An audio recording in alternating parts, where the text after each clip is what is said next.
they can't go a single day without talking about Burkina or the AES. It's impossible for them.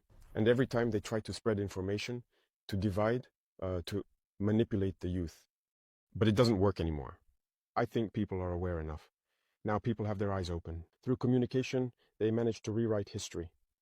And as for African history, they schemed everything to spread lies.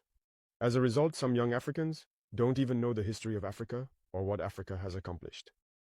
Some don't even know that our grandparents fought, were put on the front lines as cannon fodder. And when they returned, do people know that when France tested... A truth, really, the youth of Africa has risen up.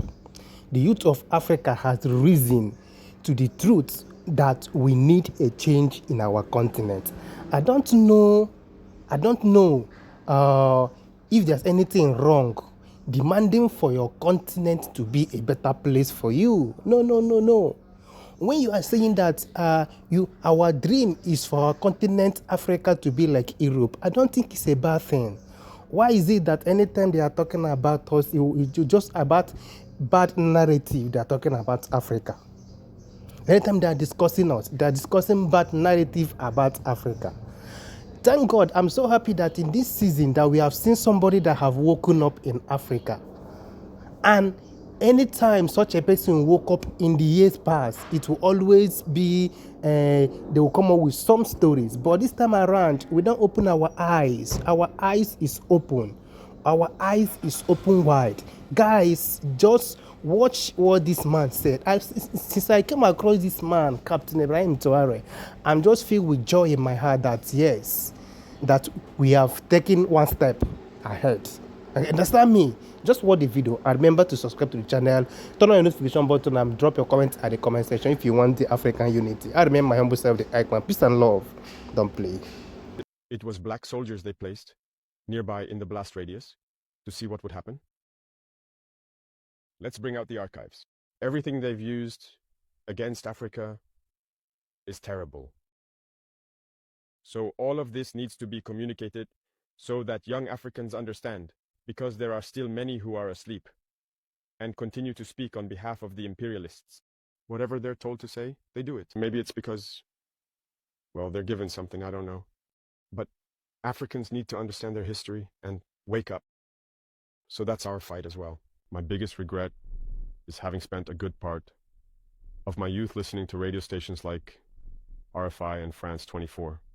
I've been in countries where those radio stations were shut down.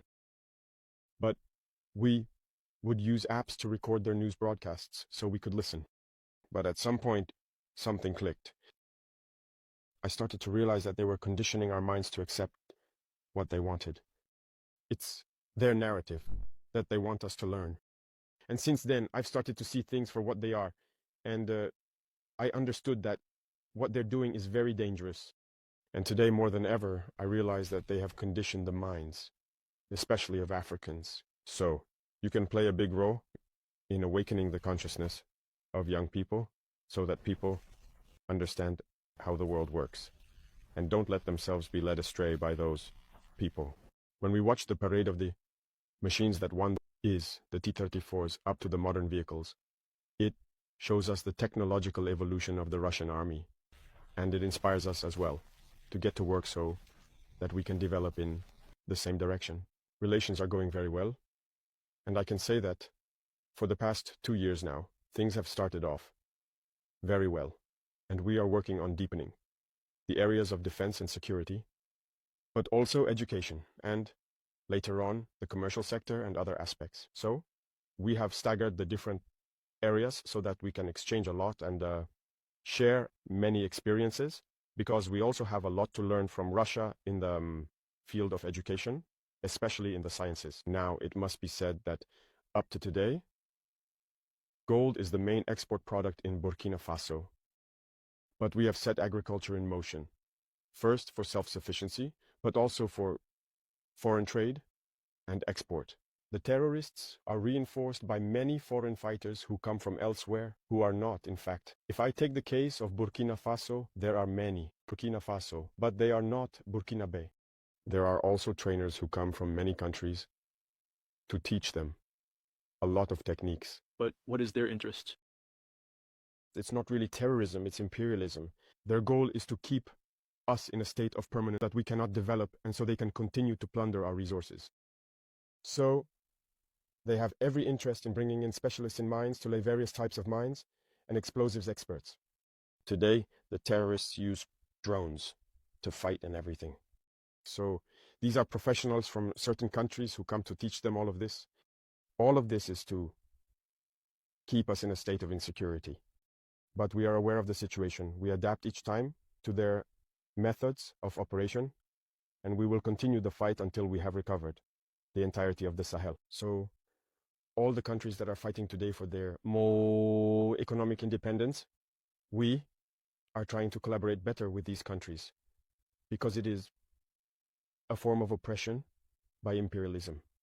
It is necessary for those who are oppressed to unite in order to confront this hegemony. So we are moving forward gradually. There are many structures to put in place, and there are many areas that need to be upgraded in the three countries. Because as you know, from an economic standpoint, we are not at the same level, and from a military perspective, there are many aspects to consider. We need to try to balance things out. And so this requires the establishment of many structures and numerous meetings. And free movement requires a certain number of parameters to be put together. You must have seen that we did a lot of work to come up with a single security document for travel and everything. So it's evolving and things are going very well. I think they themselves contributed to diminishing their own influence because they have a paternalistic view of our relationship. You see, whenever you look at everything we do, every initiative we take, it's always about Russia.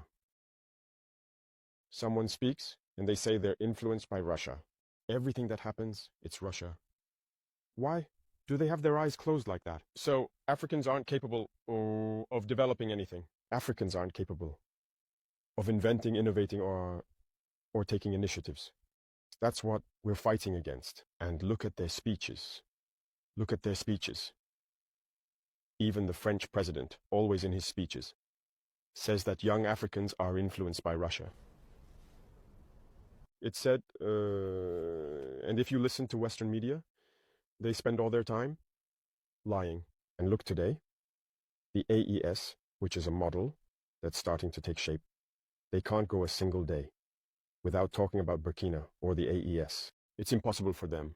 And every time they try to spread information, to divide, to manipulate the youth. But it doesn't work anymore. I think people are aware enough. Now people have their eyes open. Through communication, they manage to rewrite history. And as